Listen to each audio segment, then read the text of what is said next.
उसको क्या नाम और रखे? Good afternoon. हो गया start? Visible?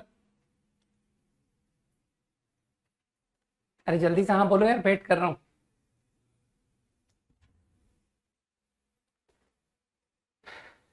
Good evening. Visible हूँ या नहीं हूँ? Yes sir. ओके, ठीक है। Homework quickly.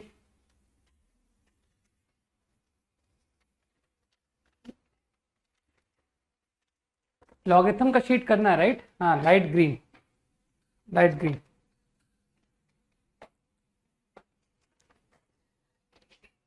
एक्सरसाइज 1 नहीं, एक्सरसाइज 2 के लास्ट प्रॉब्लम्स करने, राइट? हाँ, 14 to 20। बोलो, any doubt? 14 is a doubt यार। 14 नहीं पूछना चाहिए था, मालूम है? 14 to 20। हाँ पूछो, 14 से 20 डाउट बोलो। 18, 19, 20 एंड 14। ओके, बस कर यार, है ना? 18, 14। 14 में तुमको लगा नहीं बेस तो सबका कॉमन है, सबके प्राइम फैक्टर लेके कर लेते हैं।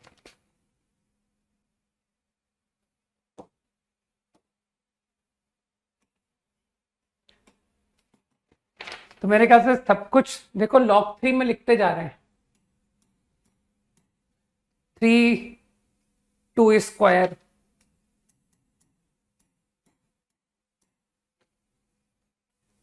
2 की पावर 4 इंटू 3, 192 कैसे आएगा? 64, 64 इंटू 3 है ना? हाँ, 64 का मतलब है 2 की पावर 6 इंटू 3। नहीं, क्लास इलस्ट्रेशन तो नहीं था।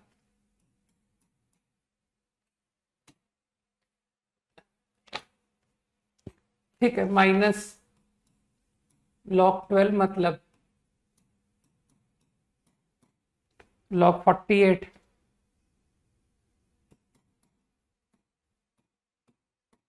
सिमिलर क्वेश्चन क्लास में लिया था, सिमिलर नॉट द सेम। बस अब तो तुमको क्लब करना था कि क्लब किसको किया जाए। आई थिंक लॉग 3 को मैं टी रीड कर रहा हूं, है ना? T square plus 60 and these two T square plus 60 plus 8, है ना? अब कुछ दिमाग चला कि ऐसी मैनिपुलेशन हम पहले भी क्वाड्रेटिक इनइक्वालिटीज इनइक्वालिटी सॉल्विंग में करते आए हैं। कुछ लोगों को याद हो गया ना?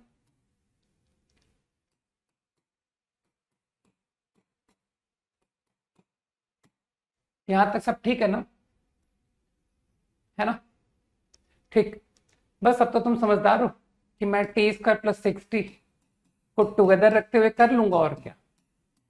तो किसी को नजर आया कि सर ये परफेक्ट स्क्वायर लिखा हुआ है? आराम से देखो इसे, this is a perfect square, है ना?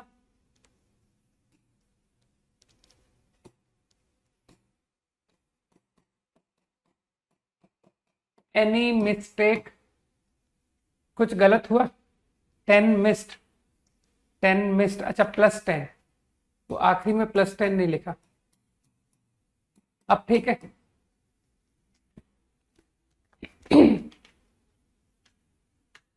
बस अब कुछ लोग तो फॉलो कर पा रहे हो कि 4 परफेक्ट स्क्वायर है, this is t square plus 60 plus 4 का whole square. And you remember कि root of x square is mod x, है ना? तो मॉड एक्स इसमें आई गेस कि ये नंबर एक पॉजिटिव नंबर है, क्योंकि जो log 3 है, log 3 पॉजिटिव होता है, तो आई एम श्योर कि दिस नंबर इज पॉजिटिव। बस तो ब्रैकेट खोल के खत्म करो प्रॉब्लम।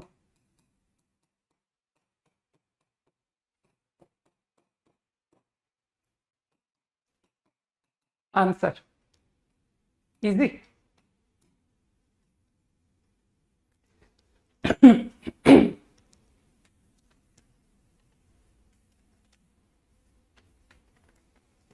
सेवनटीन में बिल्कुल दम नहीं है। एक्चुअली 17 को तुमको सॉल्व करने की नीड नहीं थी, मैं एक आइडिया दे रहा हूं बस। 10th क्लास में जो पढ़ाते हैं ना, उस आइडिया से करो। 10th में 2 इक्वेशन 2 अननोन को जैसा सॉल्व करना बताते हैं वैसा ही करो। तो इसे सिंगल वेरिएबल log 64y को y पढ़ लिया और log 225x को कैपिटल X पढ़ लिया, तो बस ठीक है। Capital X plus capital Y is 4। तो मैंने तो सिंपली क्या किया, second equation 1 upon capital X minus 1 upon capital Y। नहीं, चिंता मत करो, बहुत ज्यादा मदद नहीं कर पाऊंगा मैं, क्योंकि तुम लोग जानते हो मुझे सिर्फ कुछ लोगों को ही पढ़ाने की आदत है ना, जिनको आईआईटी को जिनमें इंटरेस्ट नहीं, उनमें मुझे भी कोई इंटरेस्ट नहीं, ठीक है ना, प्रोपोर्शनल। बस अब इसके आगे अपनी मदद खुद कर लेना। Help your self. Quadratic in x, बस मैं इतना बोलूंगा कि वो जो क्वाड्रेटिक है उसके रूट होंगे log 225 of x1 log 225 of x2। सही है, कुछ लोग समझ गए ना मेरी बात को। log 225 x1, फिर अभी सेम क्वेश्चन, सेम थॉट हमने पिछली क्लास में एक क्वेश्चन में किया था कि टू गेट x1 x2, तो कुछ लोग क्या करेंगे, सम ऑफ रूट लगा देंगे कि सर क्वाड्रेटिक का सम ऑफ रूट कर दीजिए, उससे x1 x2 तक आप पहुंच जाओगे। और यही आइडिया वो y में जाके करेंगे कि y1 y2 प्रोडक्ट लाने के लिए log 64 of y1 log 64 of y2। तो मैं तुम्हारी मदद नहीं कर रहा हूं, बस अब वो यहां पर x को पुट करवा देंगे 1 upon 4 minus y and they will obtain a quadratic in y log y। 18th question extremely easy. इन सब के लिए तुमको ज्यादा जगह वेस्ट करने की आवश्यकता नहीं है, जगह ढूंढ ढूंढ करके कर लो। और क्या कि सर स्क्रीन वेस्ट नहीं करते।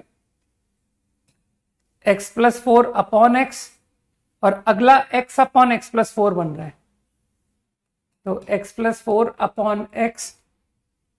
कुछ लोग जानते हैं कि sir x upon x plus 4 minus log हो गया क्योंकि वो रेसिप्रोकल है, तो एक लॉग टी लिखा है, एक लॉग 1/t लिखा है, तो उसको माइनस लॉग टी, लेकिन स्क्वायर भी है, तो देखना ये स्टेप समझ में आया है। 2 log square,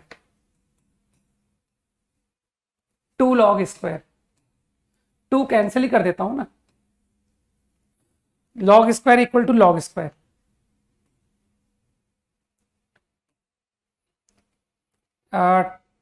two plus 1 3।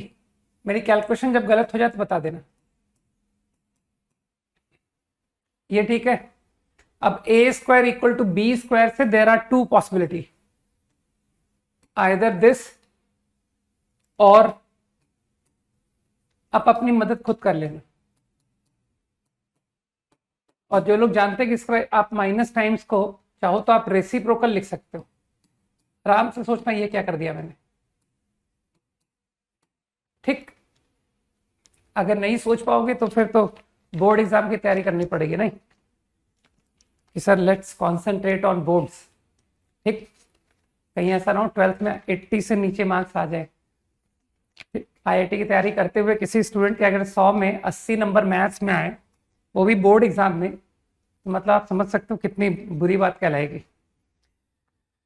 Question number 19 जिसने पूछा है उसको सिर्फ आइडिया मिलेगा, क्योंकि यह आइडिया मैं इतने बार रिपीट कर चुका हूं कि अब मैं बोर हो गया बताते बताते कि alpha square is there, alpha beta is there, beta square is there. तो कुछ लोग समझ गए क्या करना है। इतना इतना हिंट मेरे ख्याल से 19 के लिए बहुत था, ठीक। Alpha square alpha beta beta square है ना, होमोजीनियस, बस इतना इतना क्लू बहुत है। 20,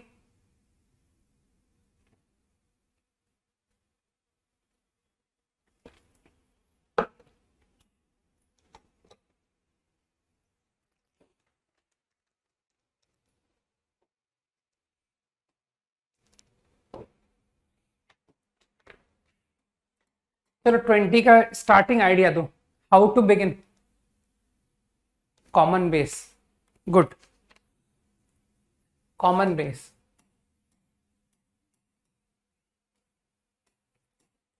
जो तुम्हारी मर्जी हो बेस वो रीड कर लो, तुमको 10 रीड करना हो, तुमको 2E जो बेस लेना हो, तुम्हारी जो मर्जी। कि सर 10 बेस लेना थोड़ा सा इजी लगता है, ले लो 10 ले लो।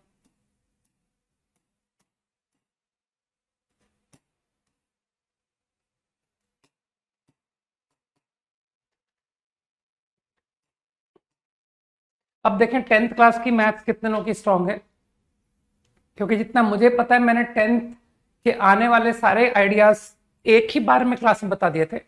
Ratio and proportion, componendo, dividendo, ये सारे आइडिया मैं बता चुका हूं। तो मैंने सिंपली क्या किया, देखो कोई भी आंसर रिजेक्शन का अगर रीजन चाहिए हो ना सारंग, तो उसको ओरिजिनल इक्वेशन में पुट करके देख लिया करो, तुमको रिजेक्शन का रीजन मिल जाएगा कि वाई सेकंड सॉल्यूशन रिजेक्टेड। ठीक, हमेशा ओरिजिनल इक्वेशन में बैक चेक करना कंपलसरी स्टेप है, ये यहाँ के बच्चे शुरू से जानते हैं इस बात को। तो 10th क्लास के आइडिया से तुमको रेशियो एंड प्रोपोर्शन पता है। मैंने क्या किया, मैंने कहा यार अगर दोनों को घटा देना न्यूमरेटर डिनोमिनेटर को तो आपका x कट जाएगा, तो मैंने सब्ट्रैक्शन कर दिया। न्यूमरेटर में सब्ट्रैक्शन, डिनोमिनेटर में सब्ट्रैक्शन। तो देखना डिनोमिनेटर में सब्ट्रैक्शन से ये रिजल्ट आया, क्योंकि अब तो तुमको लॉग की प्रॉपर्टी आती है। 45/4√3 को जरा सिंप्लीफाई करो यार, 9/8√3। इसको कितना रिड्यूस कर सकते हो तुम, 3 × 3√3। ऑल गुड है ना, क्या यहां तक सब कुछ परफेक्ट है।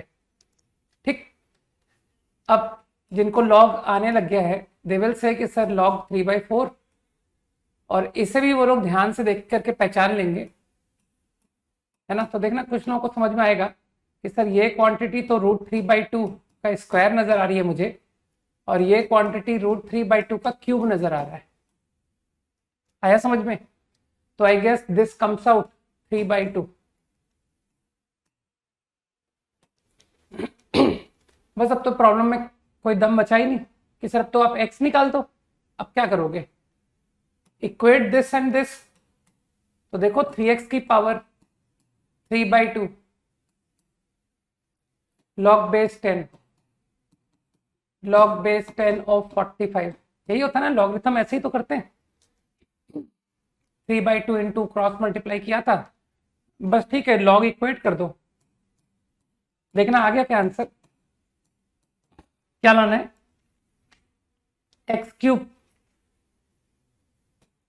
x3 निकाल दो यार, 45 का स्क्वायर अपॉन 3 का क्यूब। अगर मैं सही हूं तो यही आया है, सही है ना। log base 7 ऑफ x3, इसको तुम डिसाइड कर पाओगे कि ये 7 की किस पावर के बीच में लाई कर रहा है, 7 की किस पावर के बीच में लाई कर रहा है, इसको इमेजिन कर सकते हो। ये तो पूरा कैंसिल हो गया ना। 9/5 स्क्वायर तो 3 × 25। मेरे ख्याल से मैं सही हूं ना, 75। अब तो कोई बहुत बुद्धू बच्चा भी बता लेगा कि सर 7 स्क्वायर और 7 क्यूब के बीच में है। ठीक है, तो अच्छे बच्चे तो बता ही लेंगे अनडाउटेडली, लेकिन ठीक। तो कैरेक्टरिस्टिक समझ गए ना, था ना इजी क्वेश्चन। तो इसीलिए देख रहे हो 10th क्लास कितनी ज्यादा काम आ रही है। Easy, ratio and proportion, componendo, dividendo, ये सारे आइडियाज। ठीक, और अभी आगे जाकर के देखोगे कि सर ज्योमेट्री के भी 10th क्लास के आइडिया बहुत वर्क करते हैं। चलो थोड़ा सा थ्योरी पढ़ेंगे फिर डिस्कशन को कंटिन्यू करते हैं। तो एटलीस्ट एक्सरसाइज 2 फिनिश तो हो गई है ना। अब जितना मुझे ध्यान है होपफुली बस एक एक्सरसाइज 5 पेंडिंग है, राइट। तो आज तुम्हारा लॉग खत्म हो जाएगा विद डिस्कशन, है ना। चलो नहीं, सारे नहीं बताऊंगा क्योंकि अब कोई 15 पूछ रहा है, 16 पूछ रहा है, वो सॉल्यूशन, ठीक है, क्लास में नहीं रहने वालों को नहीं पढ़ाता मैं।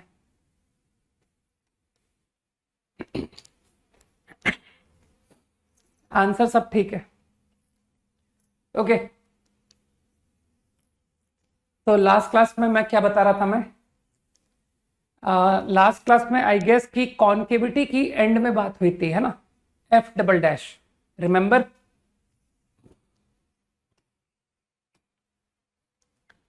तो कॉन्केव अप, कॉन्केव डाउन, ठीक है, यू रिमेंबर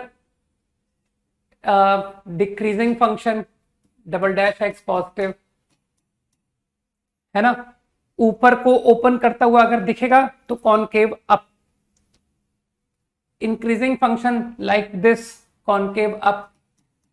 तो ये याद कर लिया तुम लोगों ने ना, अल्टीमेटली शेप याद करने, तो only decreasing function, only increasing function, और अगर बोथ, तो इस तरह से याद रखना इजी है, राइट।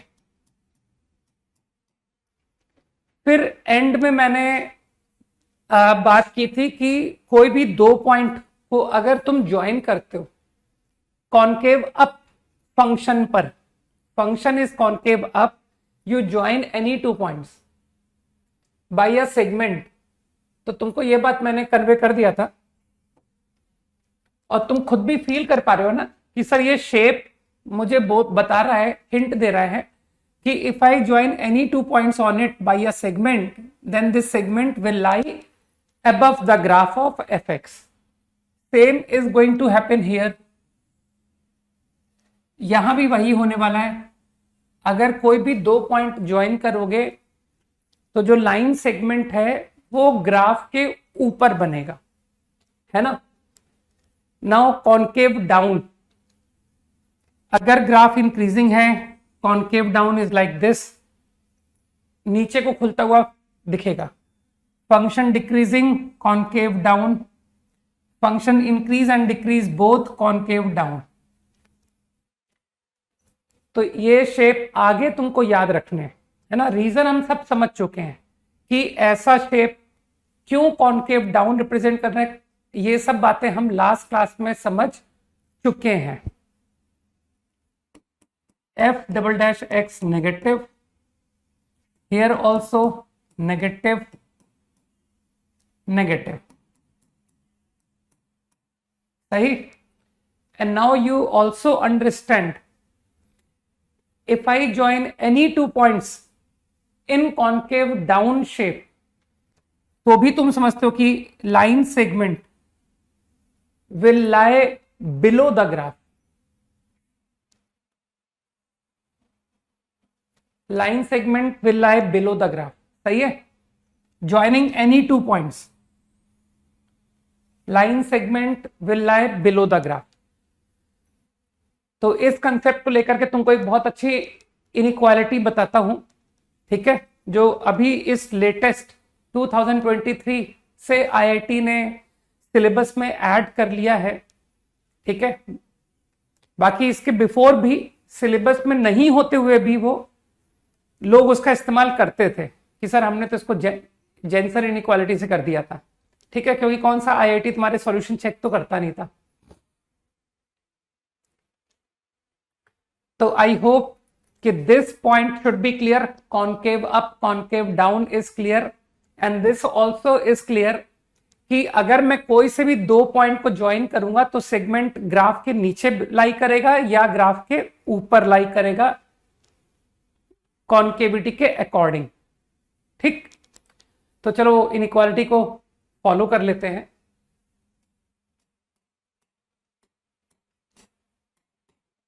जेंसन्स इनइक्वालिटी,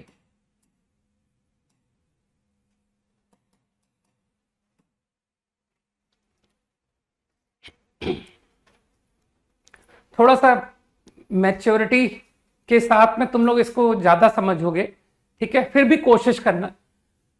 वैसे मैं तुमको ये भी बता दूं कि ये इनइक्वालिटी को ओलंपियाड मैथ्स की तैयारी करने वाले बच्चे जो कि टेंथ क्लास में थे वो भी समझते हैं, क्योंकि जेंसर इनइक्वालिटी उनके लिए भी इंपॉर्टेंट है, राइट। तो ऐसा इतना डिफिकल्ट नहीं है, क्योंकि मैंने तुमको कॉन्केविटी का आइडिया अच्छी तरह से एक्सप्लेन कर दिया है ना। तो if you got the idea of concavity then you will certainly understand this inequality also. मान लो एक function f x is concave up, f double dash x is positive,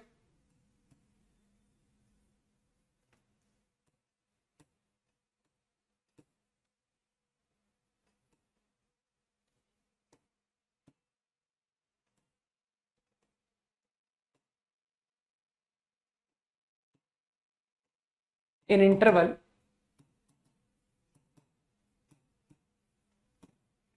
AB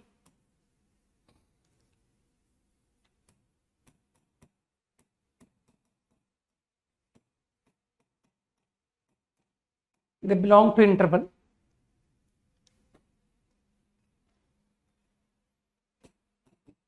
then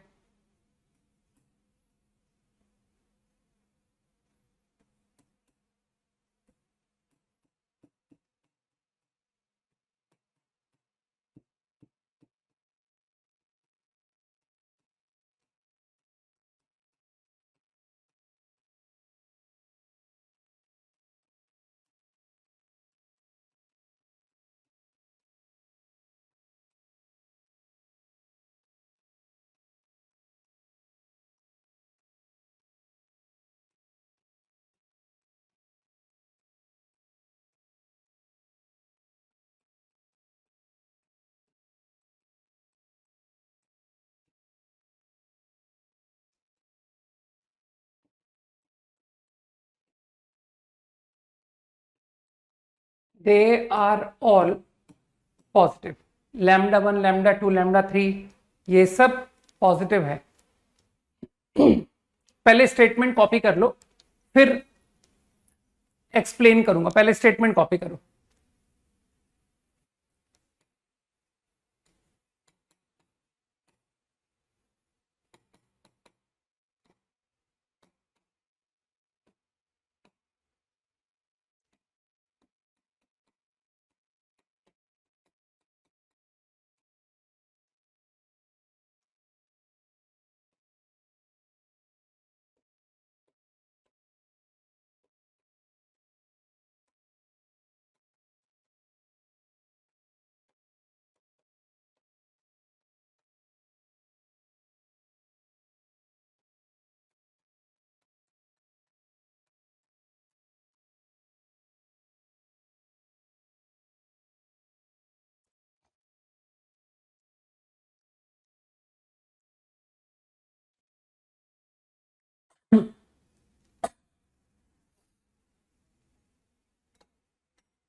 copied.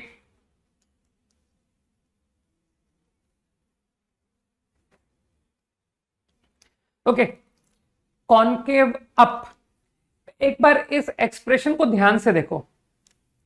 तो मेरे ख्याल से तुमको जो 10th क्लास में कोऑर्डिनेट ज्योमेट्री बताई है, आई नो कि तुमको कोऑर्डिनेट ज्यादा नहीं पढ़ाया है, लेकिन तुमको section formula, length of line segment ये सिखाया है ना। डिस्टेंस बिटवीन 2 पॉइंट, रिमेंबर कि सर एक तो डिस्टेंस फॉर्मूला सीखा है हमने, और एक हमको सेक्शन फॉर्मूला भी सिखाया गया है।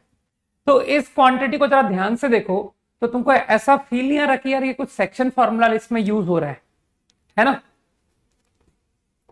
तो 1 बाय 1 करते हैं। मैं कॉनकेव अप शेप ले रहा हूं ना। अब कॉनकेव अप में देखो तुम्हारी मर्जी है, तुम चाहो तो एफ एक्स स्ट्रिक्टली इंक्रीजिंग लो या स्ट्रिक्टली डिक्रीजिंग लो या बोथ। ये सब देखने में, ये लो, ये बोथ, ये ग्राफ है, ठीक। अब a b interval your function is concave up, तो एक काम करो, तुम n पॉइंट्स के रिजल्ट को छोड़ो, तुम पहले 2 के रिजल्ट पे जाओ कि सर अगर 2 पॉइंट का रिजल्ट होता तो रिजल्ट कुछ ऐसा आता है। अगर मैं सिर्फ x1 x2 को इन्वॉल्व करूं तो क्या तुमको फीलिंग आ रही है कि मेरा रिजल्ट ये होता? If I only talk about x1 x2, तो इसको देख करके तो तुमको साफ साफ फीलिंग आ रही है ना कि x1 x2 पर सेक्शन फॉर्मूला λ1 रेशियो λ2, वो भी इंटरनल फॉर्मूला एक्सटर्नल फॉर्मूला सीखा होगा, है ना। λ1 λ2 दे बोथ आर पॉजिटिव। तो suppose on the graph of function there is a point x1, there is a point x2, है ना। तो I guess you will understand कि if I join them by segment, तो अभी अभी तुमने कहा था कि सर कॉन्केव अप शेप में सेगमेंट लाई अबव, ये सेगमेंट ग्राफ के ऊपर होगा, ठीक है। अब मुझे बताओ 2:3, मैं एक एग्जांपल कोट कर रहा हूं, 2:3 इंटरनल रेशियो का फॉर्मूला, तो वो जो 2:3 इंटरनल रेशियो जो डिवाइड करेगा पॉइंट, वो इस सेगमेंट पर कहीं बीच में होगा। इतनी अकल तो रखते हो कि सर बीच में कहीं। तो let this be the point λ1 is to λ2, तो ये कोऑर्डिनेट आ गया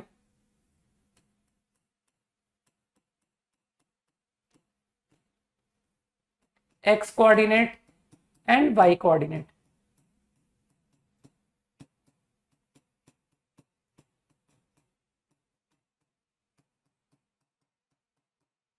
सही है। अब तुम तो समझ रहे हो कि सर मुझे ये रिजल्ट n तक लेके जाना है, n पॉइंट्स तक।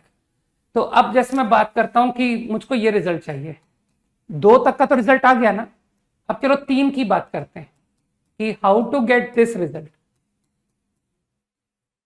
मुझे अब ये रिजल्ट चाहिए, तुम्हारा जो इनइक्वालिटी मैंने लिखी है, अगर उसमें 3 x1 x2 x3 की बात की जाए, x1 x2 x3 की बात, सही है, तो मानते हो, तो रिजल्ट ऐसा कुछ बनेगा, इस तरह का रिजल्ट बनेगा, सही है। तो अगर मुझे ये रिजल्ट चाहिए तो थोड़ा सा बुद्धि लगाओ, तो तुमको सेक्शन फॉर्म में फील आएगी कि सर ये जो पॉइंट है और x3 पॉइंट कहीं एज्यूम कर लूं, कहीं भी मान लो ये x3 है, x3 fx3, सही। मैं सिर्फ सेक्शन फॉर्मूले की बात कर रहा हूं, तो तुमको फील नहीं हो रहा कि सर ये 2 पॉइंट पर आप फिर से सेक्शन फॉर्मूला लगा दो और रेशो डिसाइड करो कि what ratio over these two apply section formula, और खुद से इमेजिन करो कि क्या रेशो लगाने से ये रिजल्ट आएगा, क्या रेशो। तो तुमको कॉमन सेंस पे फीलिंग आएगी कि सर इस क्वांटिटी को मल्टीप्लाई कर दीजिए λ1 प्लस λ2 से, इसे, और इसे मल्टीप्लाई कर दीजिए λ3 से, तो देखिए यही रिजल्ट बन गया। समझ पा रहे हो? मानते हो internal ratio I am applying, and what ratio I said λ1 plus λ2 is to λ3, तो I now get this point. इन 2 पर सेक्शन फॉर्मूला, और सेक्शन फॉर्मूला साफ साफ लिख दिया है, दिस रेशियो दिस, सही है।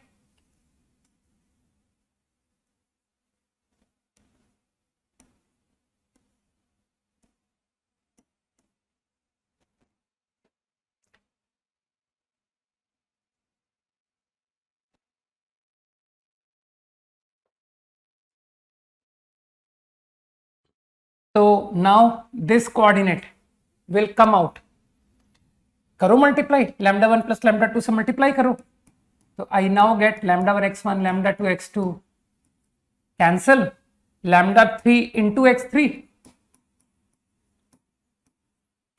अपॉन 1 प्लस 2 प्लस 3, है ना। तुमको सेक्शन फॉर्मूला लगाना आता है ना, बस उतना ही यूज कर रहा हूं। Same way y coordinate λ1 plus 2 into this,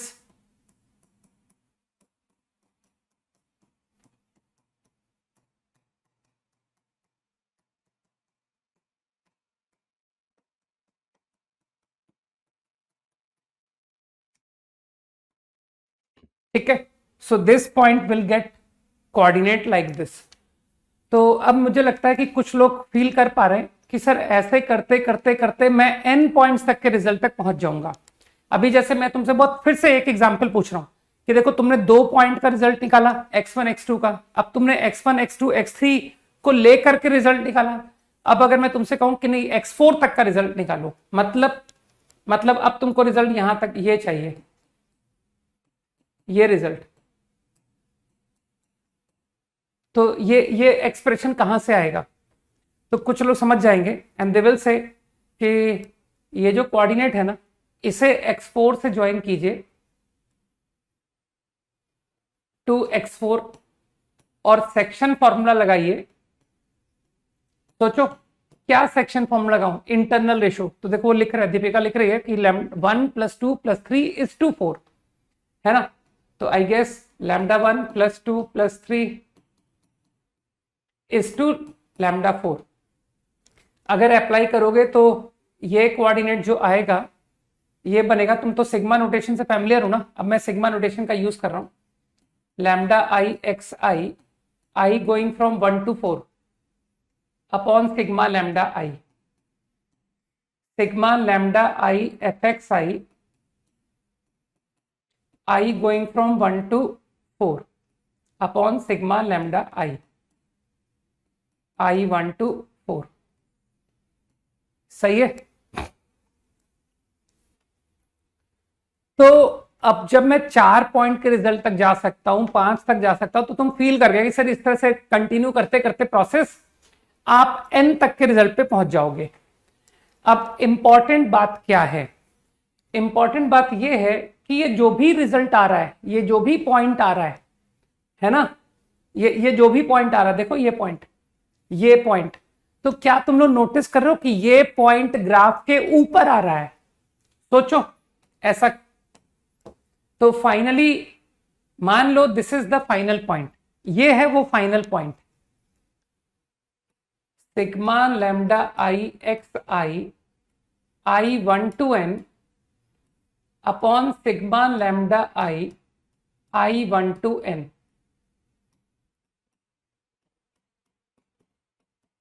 fxi i 1 to n।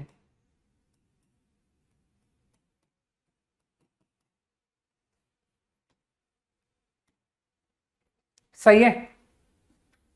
तो मुझे ऐसा लगता है कि तुम ये बात को गारंटी फील कर गए कि ये जो आपका फाइनल रिजल्ट है, देखो बीच के रिजल्ट्स भी देख लो कि सर हमने x1 x2 का रिजल्ट निकाला, तो λ1 is to λ2 से जो रिजल्ट आया वो पॉइंट ग्राफ के ऊपर था।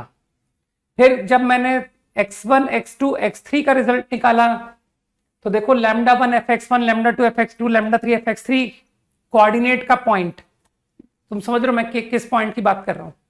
तो वो पॉइंट भी ग्राफ के ऊपर आया, this point above graph, this point above graph. तो हर बार सेक्शन फॉर्मूला इंटरनल रेशियो पर लग रहा है, और जब जिस सेगमेंट पर लग रहा है, जब वो सेगमेंट ही ग्राफ के ऊपर है, तो उस सेगमेंट का जो भी पॉइंट तुम लोगे वो ग्राफ के ऊपर ही तो आएगा, है ना? तो मेरे ख्याल से बात समझ में आई। तो this point should be clear कि ये जो पॉइंट है, प्रोसेस को रिपीट करते करते मैं इस पॉइंट तक पहुंचा जिसके कोऑर्डिनेट ये आ रहे हैं, and this point is going to lie above the graph. ठीक, अब मुझे बताओ, बिल्कुल सिंपल सी बात है, ये पॉइंट ग्राफ के ऊपर है। अब इसी एक्स पर अगर मैं तुमसे कहूं कि ग्राफ का पॉइंट निकालो, सेम एक्स समझते हो वर्टिकली, अरे ये 2,3 है, ये 2,4 है, इसको तुम समझते हो कि नहीं कि सर ये सेम एक्स के पॉइंट है, vertical line, x y coordinate, x coordinate दोनों का सेम है ना?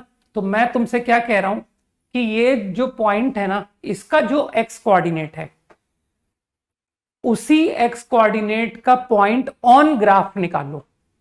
तो दिस इज दैट पॉइंट, ये है वो पॉइंट, सही, ऑन ग्राफ। तो इसके कोऑर्डिनेट क्या होंगे?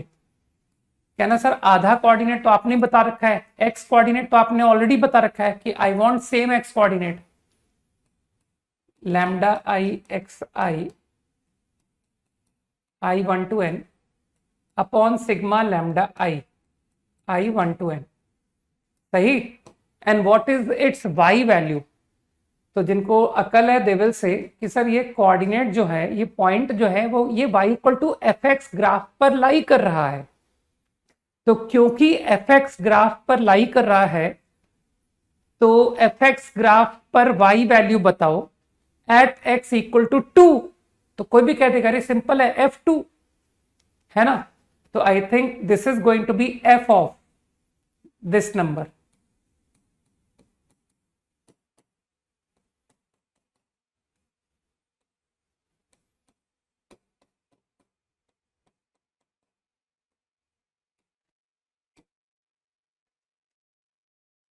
ये बात फॉलो होनी चाहिए, ठीक है।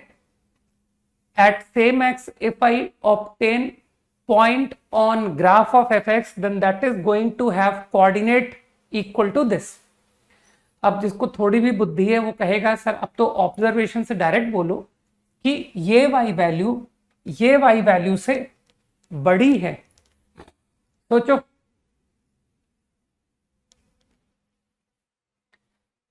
है ना, बताओ। एक कोऑर्डिनेट ये है, एक कोऑर्डिनेट ये है, किस कोऑर्डिनेट का y बड़ा है? जो ऊपर होता है पॉइंट, मानते हो ना उसका y वैल्यू बिगर होती है एक्स वाई। एक मोमेंट,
इज दिस ओके? है ना, समझ में बात आई कि सेम एक्स, भाई एक्स एक्सिस वाई एक्सिस देखना तो सभी को आता है ना।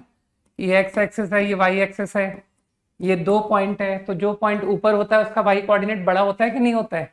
ठीक है, अपन नीचे से ऊपर की तरफ चलते हैं वाई बढ़ता है, और अपन लेफ्ट से राइट की तरफ चढ़ते हैं तो एक्स बढ़ता है, ठीक।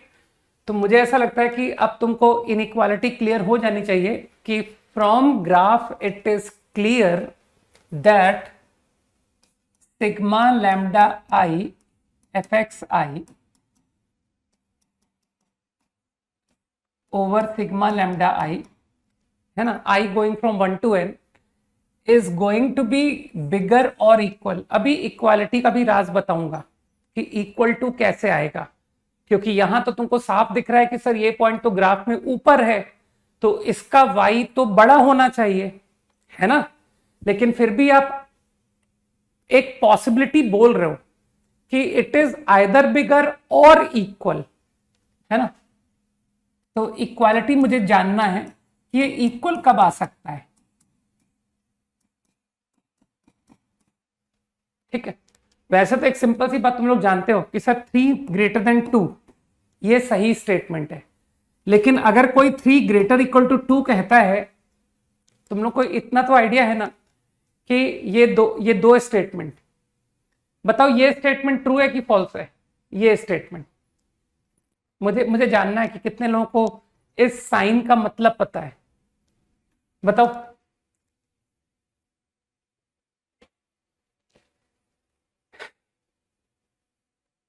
ट्रू, अच्छा एक फॉल्स भी बोल गया यार। फॉल्स तो मतलब क्या बोलूं तुमको, फिर साइन का मतलब ही नहीं पता है, हाँ। माही फॉल्स, और भी फॉल्स हैं, स्तुति फॉल्स, ग्रेट।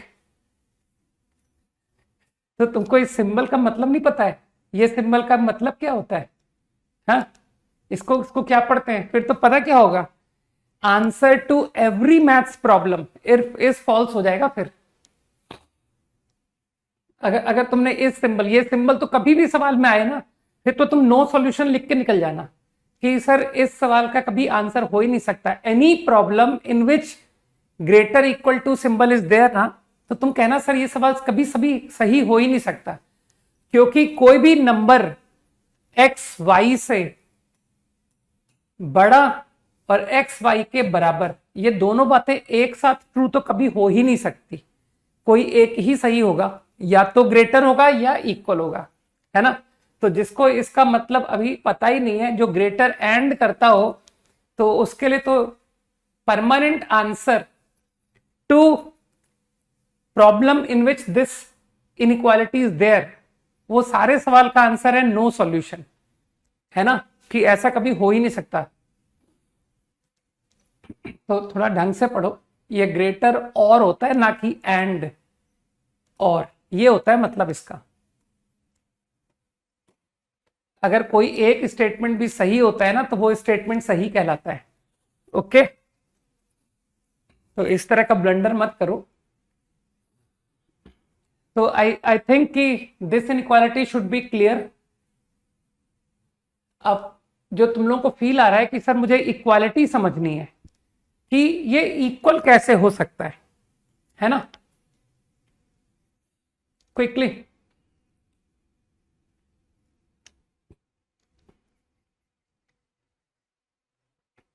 20 सेकेंड होल्ड कर रहा हूं मैं, एक बार इसको समझो पहले।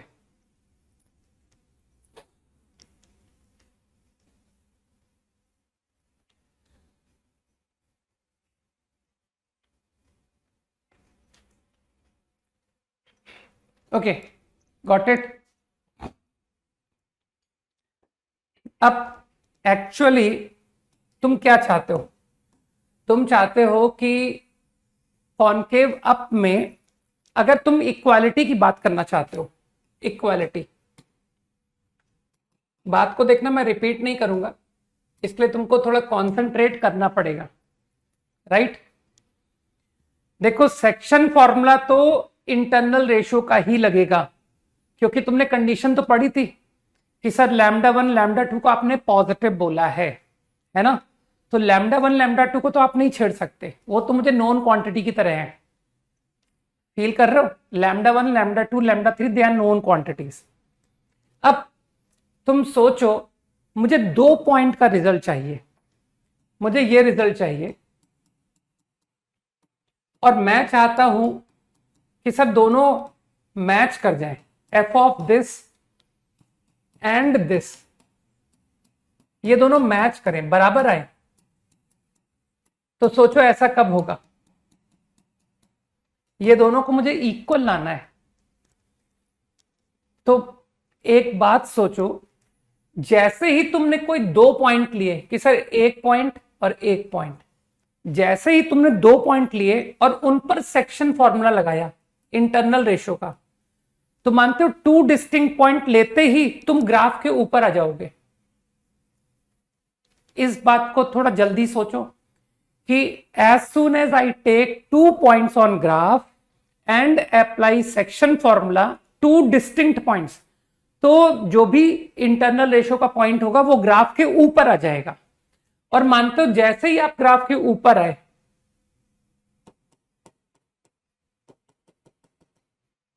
समझो यार, कि if I take any 2 points lying above, तो जो सेक्शन फॉर्मूले से पॉइंट आएगा और फिर उसी एक्स पर मैं तुमसे ऑन ग्राफ कहूंगा, तो तुमको लगता नहीं कि सर अब इक्वालिटी नहीं आ सकती, अब आंसर मोर आएगा, ग्रेटर ही आएगा, ठीक? तो फील कर पा रहे हो? तो फिर दोनों को इक्वल कैसे बनाया जाए? तो मेरे पास बस एक ही सॉल्यूशन है, वो ये कि x1 एंड x2 को डिस्टिंक्ट ही मत होने दो, कि सर x1 और x2 अगर कोइंसाइड कर जाए तो, समझो, तो जो पॉइंट तुमने 2 पॉइंट लिए है ना, one is x1 fx1 and other also x1 fx1।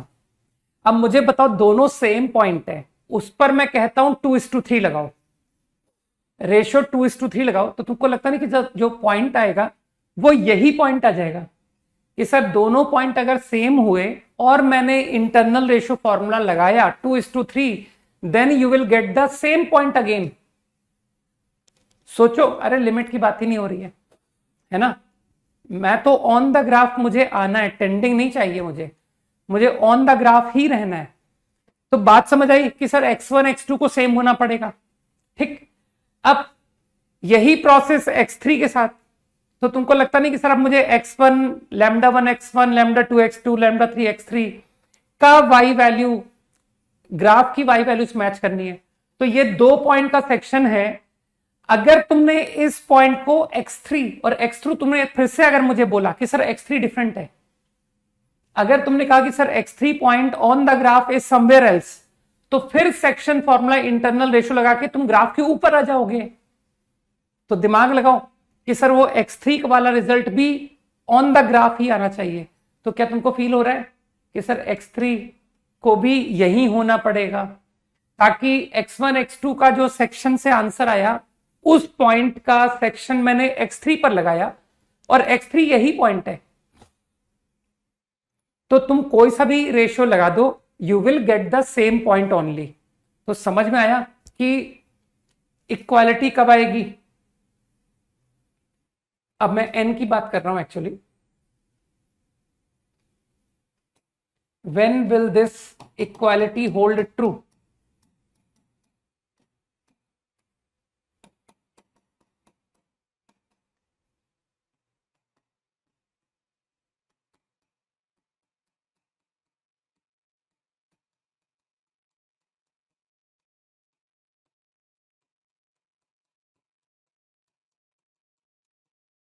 ये रिजल्ट कब ट्रू होगा?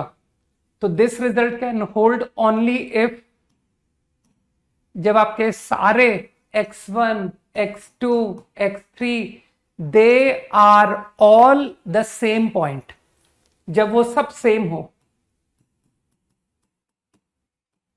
क्योंकि जैसे ही कोई दो डिस्टिंक्ट होते हैं वैसे ही लाइन सेगमेंट ग्राफ के ऊपर बनता है और फिर सेक्शन फॉर्मूला लगाने से पॉइंट ग्राफ के ऊपर आ जाता है, जो कि मैं नहीं चाहता। मैं चाहता हूं कि यार ये रिजल्ट इक्वल बने। तो इक्वल बनने का एकमात्र तरीका है कि सेक्शन फॉर्मूला लगा करके y पॉइंट जो है ना वो ऑन द ग्राफ ही आना चाहिए। तो ऐसा तभी संभव है जब सारे पॉइंट कोइंसाइड करेंगे। सही है?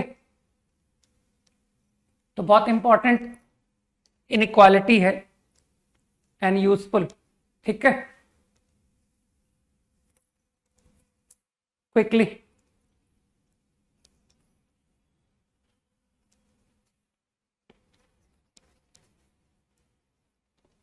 बिल्कुल, अभी एप्लीकेशंस पे सब नजर आएगा। ठीक है ना? विपिन, तुम्हारे तरफ से है यार प्रॉब्लम, वो नेटवर्क की प्रॉब्लम है, बाकी किसी को नहीं है प्रॉब्लम, है ना? रिफ्रेश करो, है ना?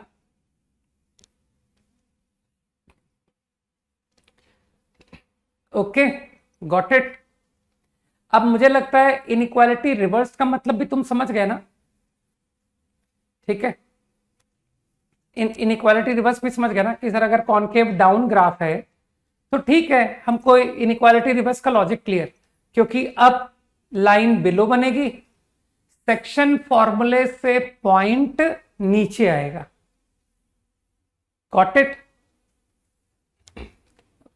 समझ गए ना कि सर कॉनकेव डाउन में what will happen? Now I got, क्योंकि सेक्शन फॉर्मूला का पॉइंट अगर नीचे है तो ये y value at same x on graph से छोटी होगी। ठीक, हाँ, स्टेटमेंट अभी वापस दिखाऊंगा।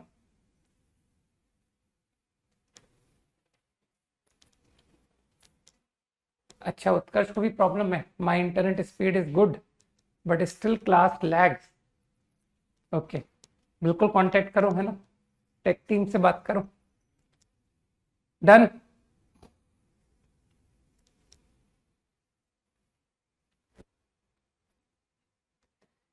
ठीक है, concept should be clear now. Statement दिखाना था ना, ये है स्टेटमेंट। कर लो, कॉपी कर लो एक बार वापस, अगर किसी को देखना है।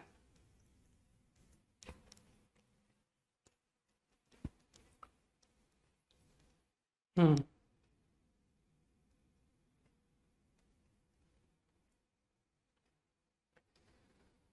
हो गया।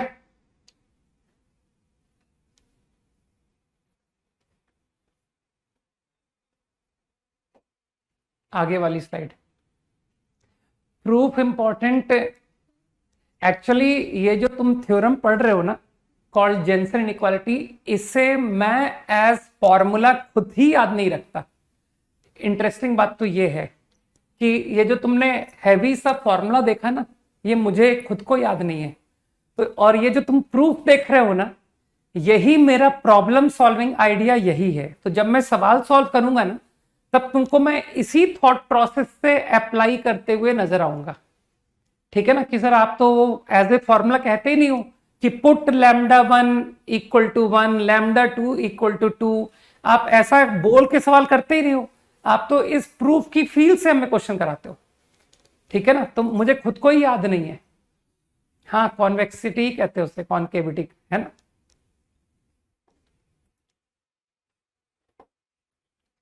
तो understood the idea of concavity, है ना।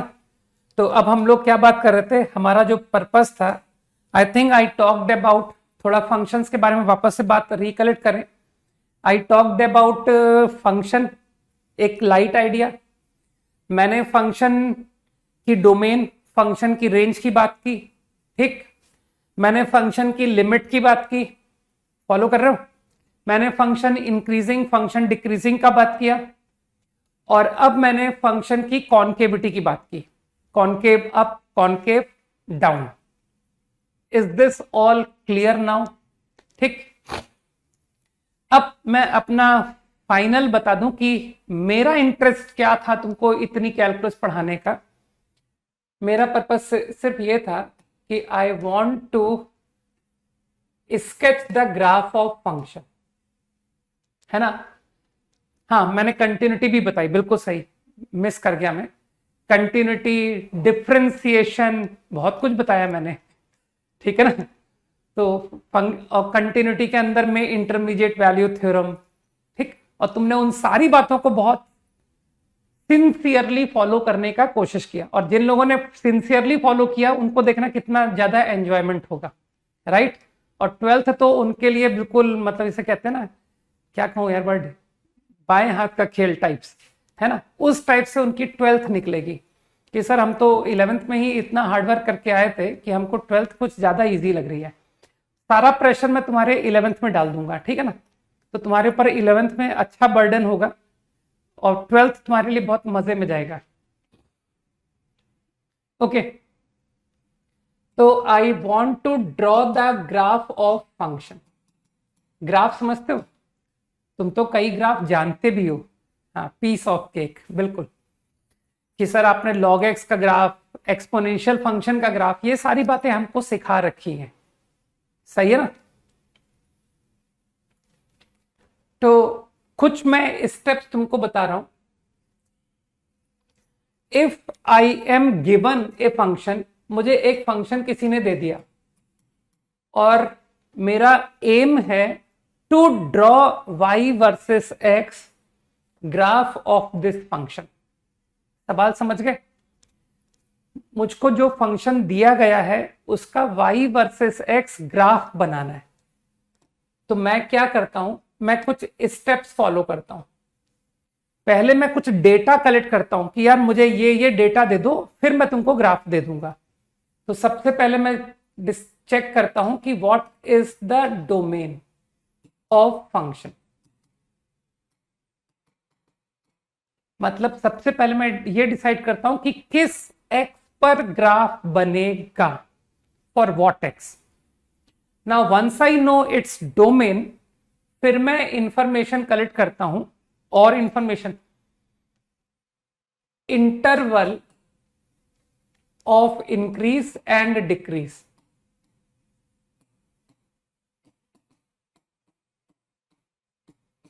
Increase decrease.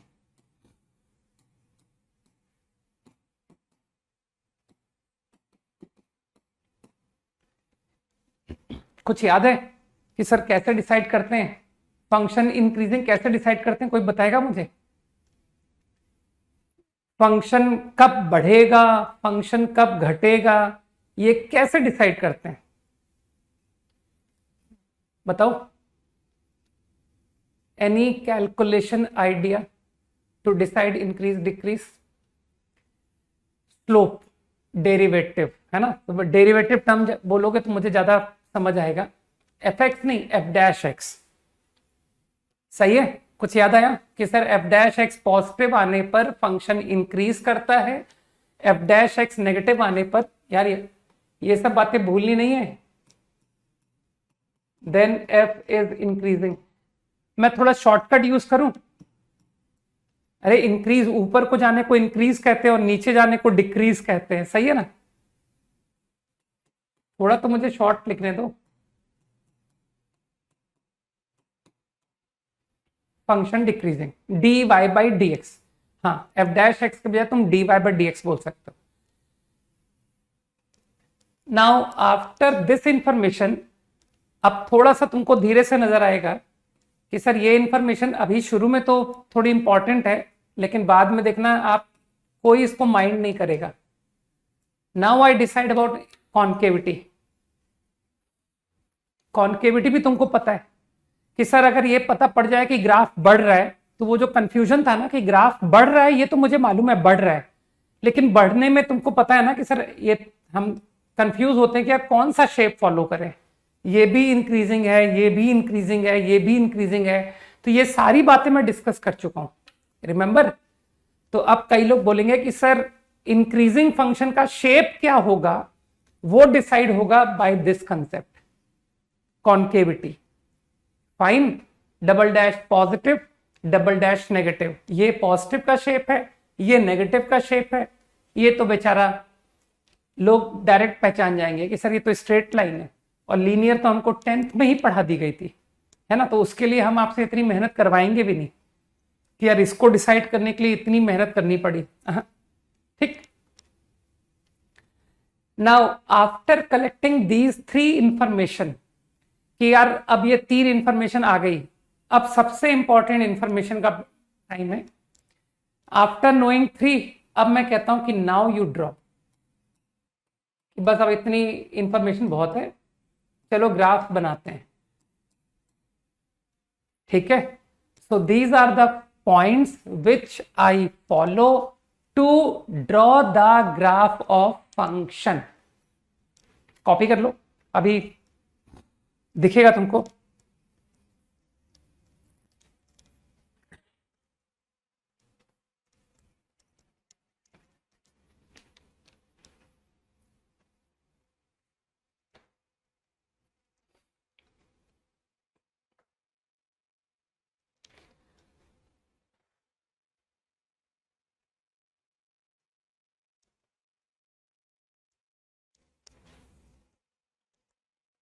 Done.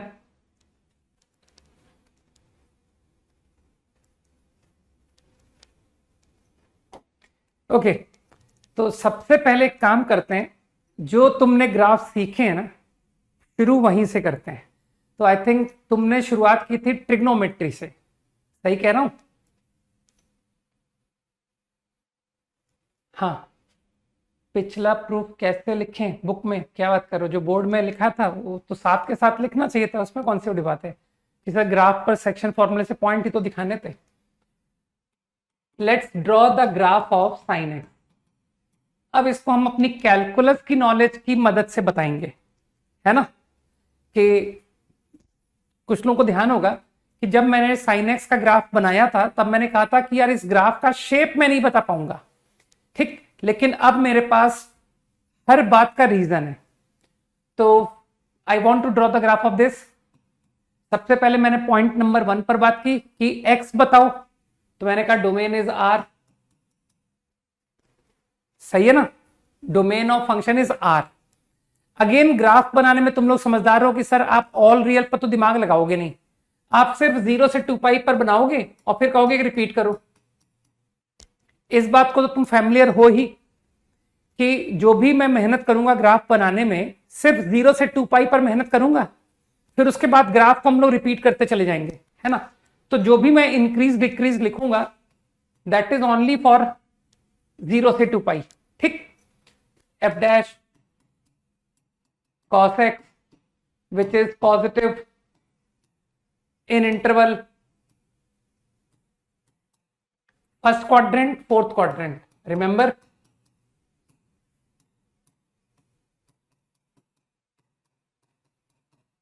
and function is decreasing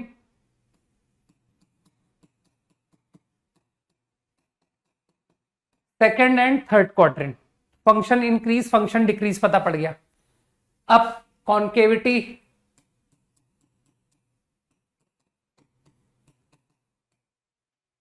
is negative in interval 0 से पाई, इज पॉजिटिव इन इंटरवल पाई से 2 पाई। एग्री? cos x क्यों लिखा? सोचना कि sin x का डेरिवेटिव को cos x क्यों लिखते हैं। अब 0 से, अब तो तुम समझ गए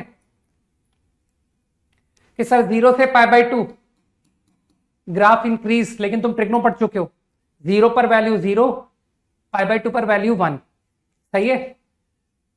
और इंक्रीजिंग ग्राफ, और वो भी कॉन्केव डाउन, तो कॉन्केव डाउन शेप पता है ना कैसा होता है।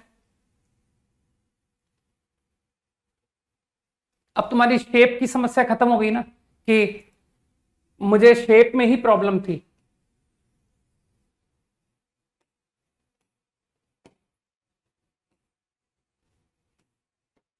जीरो से π/2, π/2 से पाई। नाउ आप आराम से बता सकते हो कि देखो फंक्शन इंक्रीज हुआ, फंक्शन डिक्रीज हुआ, लेकिन थ्रू आउट ये कॉन्केव डाउन शेप है। और इसी तरह से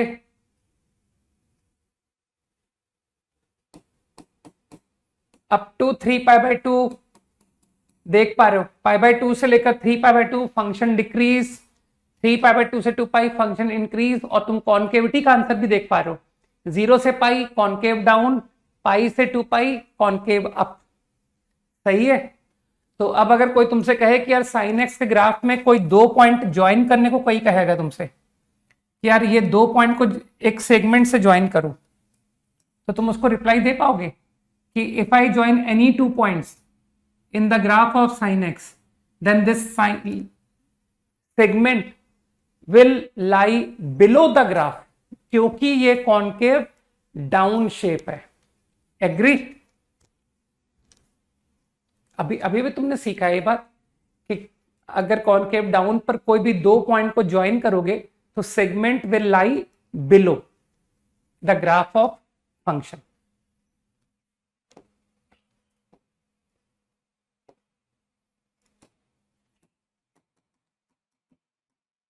सही है।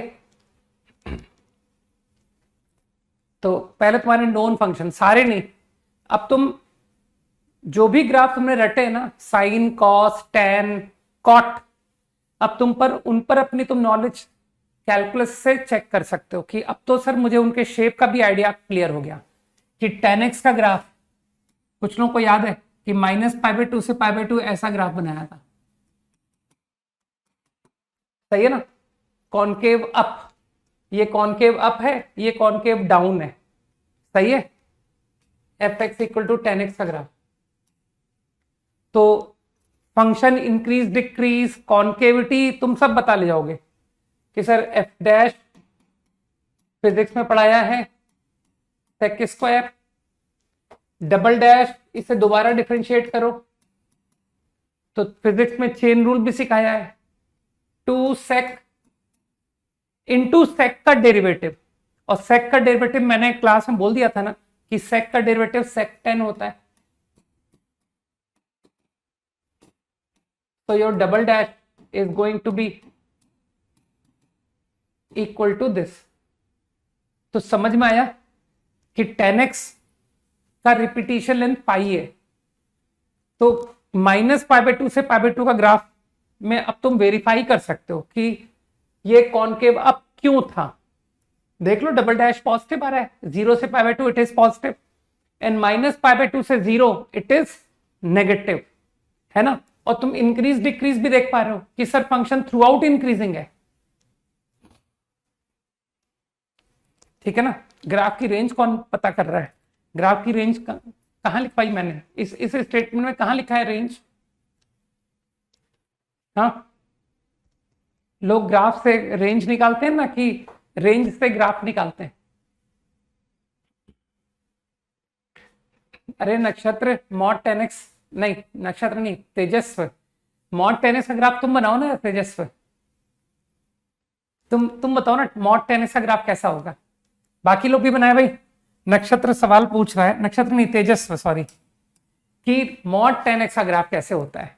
सब लोग सोचो कि what is going to be the graph of mod 10x। देखिए कितने लोगों को मॉड की डेफिनेशन आज भी याद है। तो जितनों को अकल है दे विल से कि सर 0 से π/2 के ग्राफ को तुम मत डिस्टर्ब कीजिए, वो तो वही रहेगा, है ना। क्योंकि कुछ लोगों को पता है ना कि मॉड x बराबर x होता है इफ x इज पॉजिटिव। तो जहां 10x पॉजिटिव है नो चेंज, और जब x नेगेटिव होता है तो मॉड x -x हो जाता है। तो तुमको लगता नहीं जहां पर वैल्यू इसकी बीटा आ रही है वहां अब -β आनी चाहिए, तो इसको पॉजिटिव बना दो। तो थोड़ा सा बुद्धि का इस्तेमाल करके तुम खुद ही आंसर कर सकते थे। आइडियल ऑनलाइन स्टूडेंट मत बनो, ठीक है ना। पूछने की नहीं, जवाब देने की हैबिट डालो, ठीक है। और फिर आगे तो तुम समझ रहे हो यही ग्राफ को रिपीट करना है, मॉड 10x।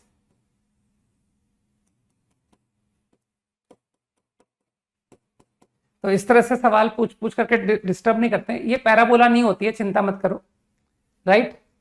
पैराबोला एक स्पेसिफिक कर्व को कहते हैं।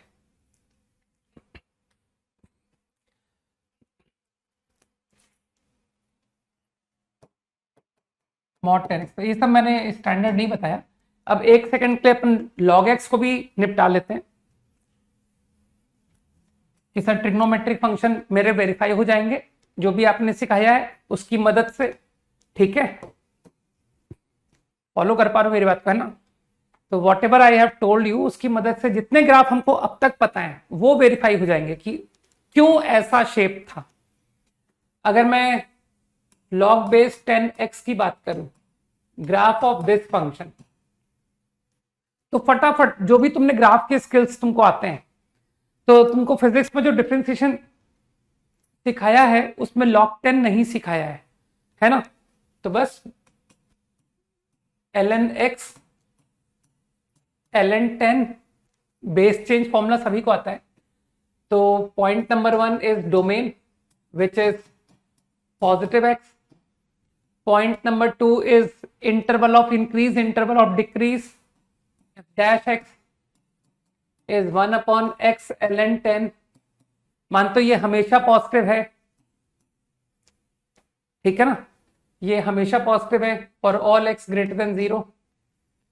Now concavity double dash x, तो 1/x का डेरिवेटिव -1/x², ठीक है ना।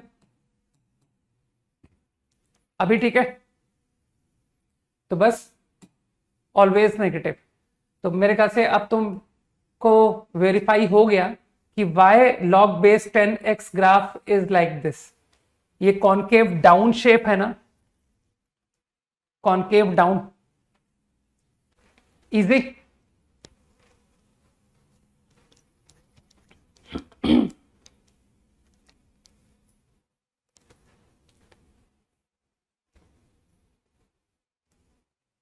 कॉपीड,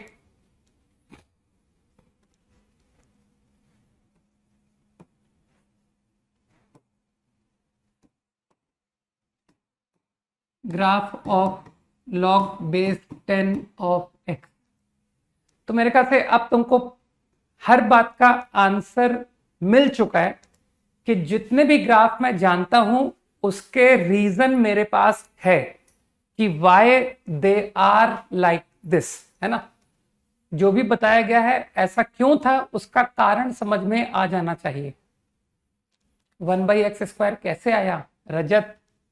x की पावर -1 का डेरिवेटिव बताओ भाई। d/dx ऑफ x की पावर -1, -1 x की पावर -2। अभी क्लिक किया कि हाँ सर वो x की पावर n का फॉर्मूला सिखाया था। बस अब तो समझ गए, -1 x की पावर -2। डन, ठीक।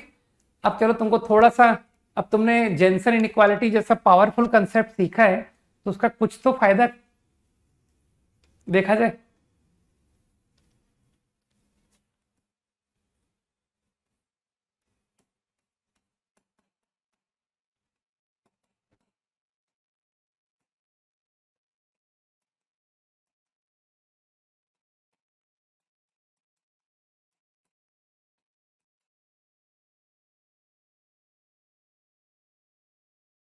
वेट,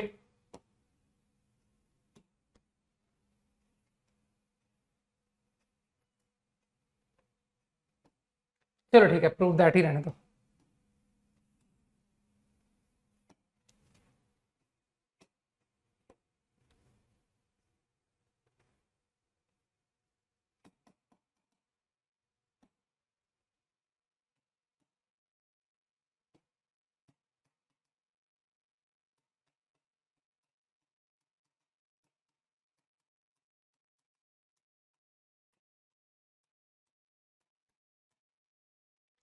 एक क्वेश्चन मैं करके दिखाऊंगा, ठीक है ना।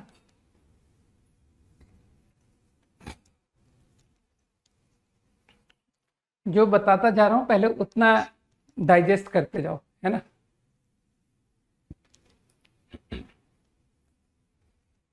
जितना 11th के हिसाब से इंपॉर्टेंट है अभी उतना ही बताऊंगा, है ना।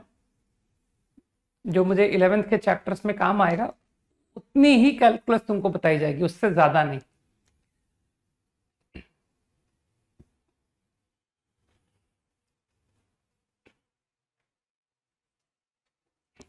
ओके, तो आई थिंक कुछ लोग समझ गए कि सर इस प्रॉब्लम को करने के लिए मेक यूज ऑफ ग्राफ, है ना।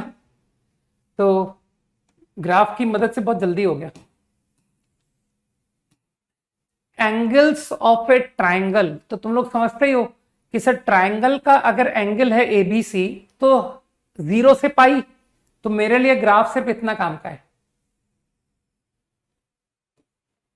इसके बाहर का फंक्शन मुझे नहीं चाहिए, ठीक। A B C will lie in interval 0 to pi. तो अब तुम समझ रहे हो ना कि कोई भी ट्राइंगल एबीसी, ए एंगल को sine x graph A comma sine A, B comma sine B, मैं इस ग्राफ पर कहीं दिखा सकता हूं कि let's say this is the point a comma sine a. अरे ग्राफ पर कोई पॉइंट चूज किया है मैंने, ए पॉइंट, है ना। और वो भी इस तरह से कि तीनों का सम पाई आ जाए, ए प्लस बी प्लस सी पाई। इस बात का भी ध्यान रखना। हाँ, ये कॉन्केव डाउन शेप है। इसी तरह से मैंने एक पॉइंट लिया बी कॉमा साइन बी, ठीक। और इसी तरह से मैंने एक पॉइंट लिया सी कॉमा साइन सी। जहां तुमको ठीक लगे कि सर π/2 के राइट में ले या π/2 के लेफ्ट में ले। अगर तुम्हारा ऑब्ट्यूज ट्राइंगल है, अरे ऑब्ट्यूज ट्राइंगल में एक एंगल π/2 से बड़ा होता है ना, तो मुझे कुछ फर्क नहीं पड़ता, तुम कहीं भी चूज कर लो कि सर ये रहा सी।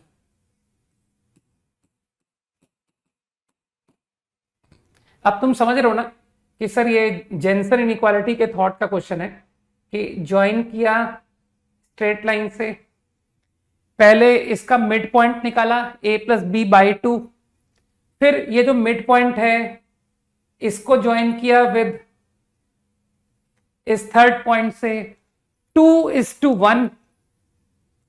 फील कर पा रहे हो मेरी बात को?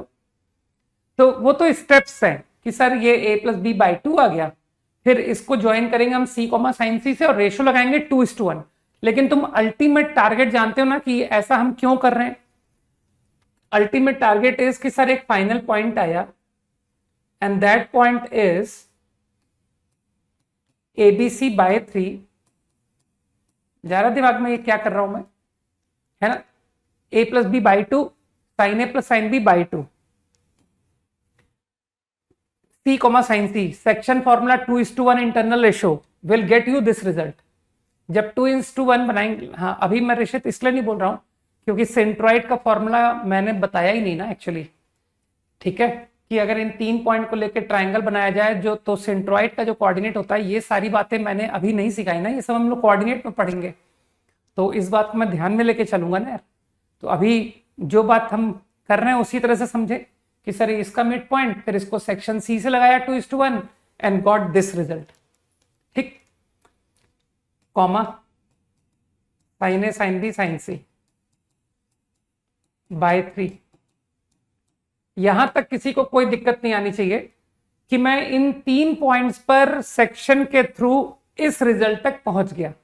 और अब तुम समझदार हो, मैं क्या बोलूंगा कि सेम एक्स पर same x point on graph है ना, तो इसी एक्स पर जो पॉइंट ऑन ग्राफ है, इस एक्स वैल्यू को पहचान सकते हो कि सर ये तो पाई बाय 3 है। बुद्धि लगाओ, A plus B plus C is pi, तो this point is going to be pi by 3 comma sine pi by 3। तो क्या मैं ग्राफ से कह दूं ये पाई बाय 2 है, तो मैं ग्राफ से देख के बोल दूं कि this y value compare to this y value is less और इक्वल। सोचो, sine A plus sine B plus sine C upon 3 is less equal to at same x point on graph. तो ये y इस y के comparison में या तो बिगर है या इक्वल है।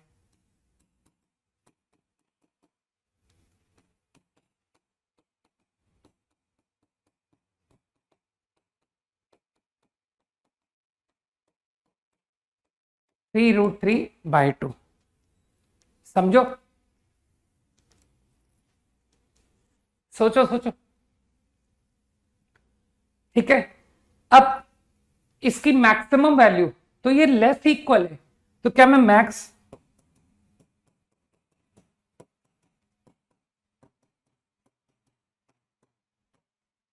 Maximum is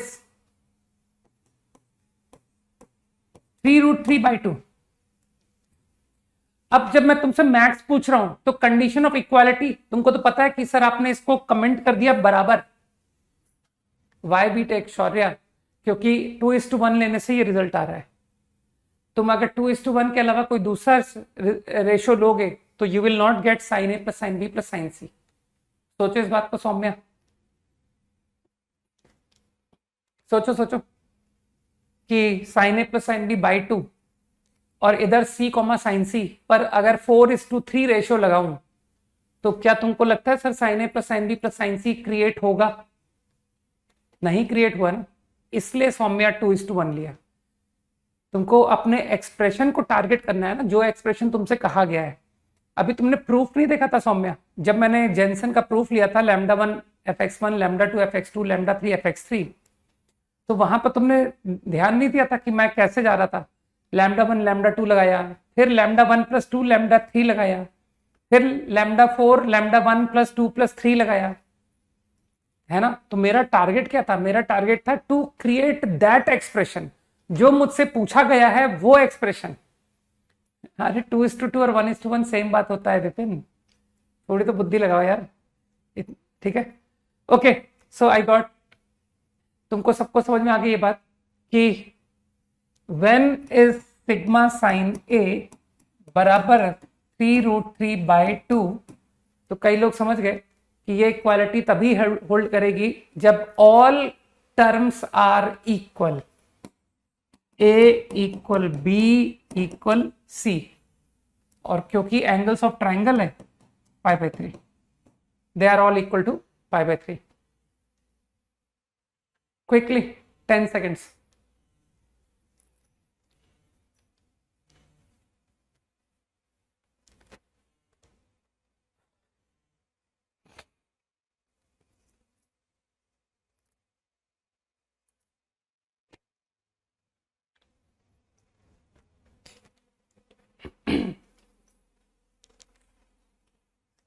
easy,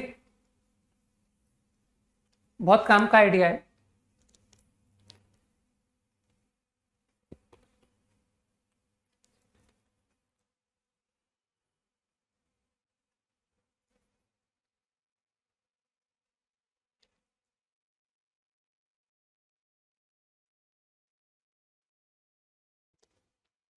sigma lambda समझ नहीं आया, सिग्मा लैम्डा मैंने बताया ही नहीं, ठीक है ना।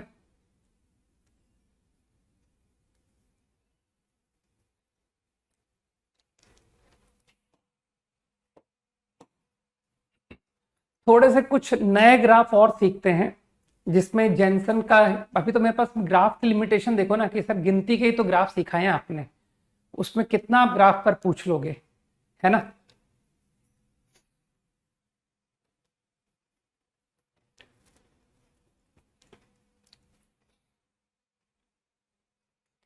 तो कुछ स्टैंडर्ड फंक्शंस में और तुमको बताना चाहता हूं, that is y equal to, let हो जाएंगे,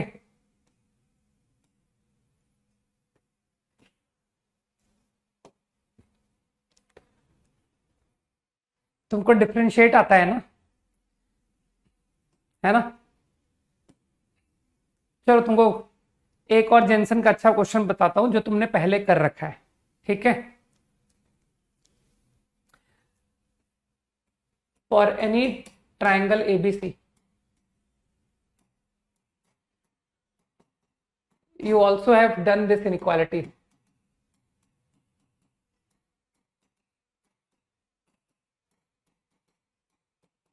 ये मैंने क्लास में कराया था, मुझे अच्छे से याद है।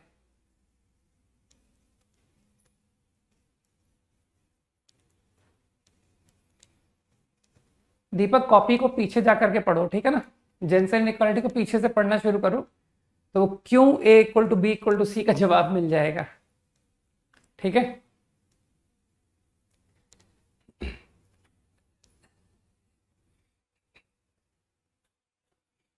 एएमजीएम की मैं अभी बात नहीं करूंगा, ठीक है ना।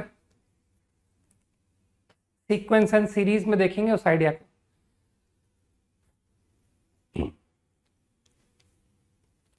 ओके देखो इसका प्रूफ तुम लोग को बहुत अच्छे से याद है कि सर आपने इसे क्वाड्रेटिक से कराया था, कई लोगों को यह बात याद है, ठीक। अब बहुत काम की बातें बोलने वाला हूं क्योंकि ऐसे आइडियाज मैं प्रॉब्लम्स में बहुत यूज करता हूं। अब मान लो किसी के मन में ये थॉट आया कि सर ये सवाल जेनसन से हो सकता है ना। मानते हो जो जेनसन इनइक्वालिटी होती है वो तो सम पर प्रूव करती है कि सम fx1 λ1 fx1 प्लस λ2 fx2। तो यार जेनसन इनइक्वालिटी में मल्टीप्लाई कब से आने लग गया, जेनसन तो सम पर लगती है ना, सेक्शन फॉर्मूला तो सम, ठीक। तो एक बहुत परफेक्ट कंसेप्ट है जो कि प्रोडक्ट को सम में कन्वर्ट कर देता है। कोई सोचेगा उस परफेक्ट कंसेप्ट का नाम, ठीक है ना। ये आइडिया का मैं बहुत यूज करता हूं कि यार प्रोडक्ट लिखा हुआ है और मेरा इंटरेस्ट सम में है या सम लिखा हुआ है, समझ रहे हो मेरी बात को। तो प्रोडक्ट को सम में चेंज करना है, तो विच कंसेप्ट कैन हेल्प यू, जो प्रोडक्ट को सम में लिख के दिखा दे, है ना। तो देखो साहिल बोल रहा है, स्वयंदीप बोल रहा है ना, और भी कुछ लोग बोल रहे हैं क्या, और भी कुछ लोग बोल रहे हैं। अरे यार नाम ही नहीं पढ़ पाया, दीपू क्या लिखा था यार, मिस कर गया नाम, है ना। हरिओम बोल रहा है कि सर लॉग, ठीक है ना। तो log is the concept which can convert product into sum. तो आई थिंक मेरा सवाल ये था, तो मैंने कहा तुम ये सवाल क्यों करते हो, तुम नया सवाल करो। तुम लॉग, इसका अगर लॉग ले लो तो log sine A by two plus log sine B by two plus log sine C by two. Is this idea clear. अब बस जैसे ही मुझे सम दिखाई दिया तो मेरे को आइडिया आ गया। सोचो कि यार मुझे ये फीलिंग आ रही है कि यार मैं तो ये सवाल नहीं करने के बजाय मैं ये सवाल करूंगा, ठीक। तो now let take use of, हाँ, प्रोडक्ट इनटू सम फॉर्मूला से इसको पहले चेंज करो, फिर जाके जेनसन लगाओ, और उस पर भी कॉन्केविटी भी आवश्यकता है ना। कि देखो अक्षत, अगर ये क्वांटिटी साइन प्लस साइन नहीं चेंज हुई, अगर ये कॉस प्लस कॉस बनी तो तुम अटक जाओगे, ठीक है ना। तो मत करो प्रोडक्ट इनटू सम, थोड़ा नया सीखो कि सर डायरेक्टली वन लाइन में मैं आपको सम पे ले जाऊंगा, तो थोड़ा नया सीखने की कोशिश करो कि सर लॉग आपकी मदद कर देगा। Log is a very good concept which can change product into sum. ठीक, यहां से फील आई। तो I consider a function base तुम्हारी जो मर्जी, कि सर हमको तो बेस 10 ज्यादा अच्छा लगता है। Let's take sine X. I am considering this function. अब मुझे बताओ तुम्हारा जो इंटरेस्ट है वो a/2 b/2 c/2 में है, तो तुम इंटरवल, किस इंटरवल में फंक्शन के ग्राफ की बात करोगे? चलो x का इंटरवल बताओ। क्या मुझे इस फंक्शन के ग्राफ की नीड ऑल x पर है? इंटरवल लिखो। चलो, अरे तुम लिख ही नहीं पाओगे, तुम्हारा टाइम आउट हो गया। ओके, तो आई गेस कि जितना मेरा इंटरेस्ट है उसके अकॉर्डिंग a/2 एंगल 0 से π/2, b/2 एंगल 0 से π/2, c/2 एंगल 0 से π/2। तो कुछ लोग समझ रहे हैं कि सर आप सिर्फ इतना ग्राफ डिस्कस करो, आपको पूरे फंक्शन के ग्राफ की कोई आवश्यकता नहीं है। ठीक, अरे यार एक बात बताओ, मैं log 10 के बजाय ln ले लूं? ln अरे ln is a very important concept भाई, ठीक है ना। अरे डिफरेंशिएशन में बेस चेंज की जरूरत नहीं पड़ेगी। मैं ln फंक्शन ले लिया, ln हटाओ, ln sin x बेस 1 से बड़ा ही है। बस अब तुम डबल डैश पे जाओ कि सर f डैश फिजिक्स में सिखाया था, chain rule, 1/sin into cos which is cot, double dash, सही, डबल डैश मैंने सिखाया था माइनस कॉसेक स्क्वायर। तो पता पड़ गया तुमको कि sir concave down and increasing graph. तो your graph is somewhat like this. कुछ गलत ग्राफ बना दो, मैंने एक गलत ग्राफ बना दिया, ठीक, लेकिन तुम उस गलत ग्राफ में ये बात अच्छी तरह समझ रहे हो कि सर ग्राफ इंक्रीजिंग आपने एकदम सही बनाया है, ठीक है, और कॉन्केव डाउन भी आपने सही बनाया है। ठीक, तो अब तो तुम समझ गए ना कि सर इस पर 3 point, a/2 ln sin a/2, b/2 ln sin b/2 and c/2 ln sin c/2। अब तुम लोग समझदार हो, पहले इन दो पर सेक्शन 1:1 के थ्रू a/2 प्लस b/2 आया, फिर उसके बाद उस पॉइंट को c के साथ 2:1। तो तुम अल्टीमेट आइडिया तो जानते ही हो कि सर अल्टीमेट टारगेट ये था कि तीनों पर सेक्शन के बाद एक फाइनल पॉइंट आएगा और उस पॉइंट के कोऑर्डिनेट होंगे a/2 plus b/2 plus c/2/3, है ना, सेक्शन फॉर्मूले से फील किया है, and same ln sin a/2/3। अरे वो जगह की कमी थी ना, तो मैंने सिग्मा लिख दिया, लेकिन तुम सिग्मा नोटेशन का मतलब समझ रहे हो, ln sin a/2 plus ln sin b/2 plus ln sin c/2। Got it. अब ये ग्राफ के नीचे बनेगा ऑन द ग्राफ कोऑर्डिनेट, तो ये कोऑर्डिनेट ऑन द ग्राफ। तो I think this point is what, this point is π/6। तो π/6 comma your graph is ln sin x, right, function ये रहा ln sin x। तो ln sin π/6। बस अब तुम समझ गए कि सर फ्रॉम ग्राफ मैं स्टेट कर सकता हूं कि ln sin a/2 plus ln sin b/2, देखो जेनसन इनइक्वालिटी तो लग रही है, ln sin c/2 upon 3 is less equal to this y value ln sin π/6। बस अब तो तुम लॉग समझदार हो कि सर वो सब मल्टीप्लाई हो गया, sine A by two B by two C by to.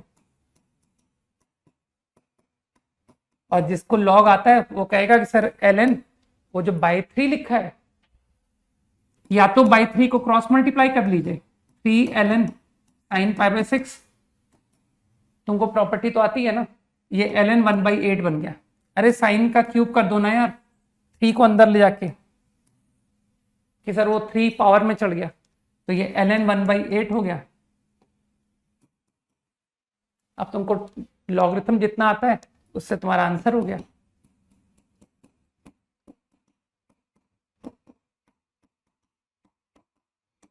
Less equal to 1/8।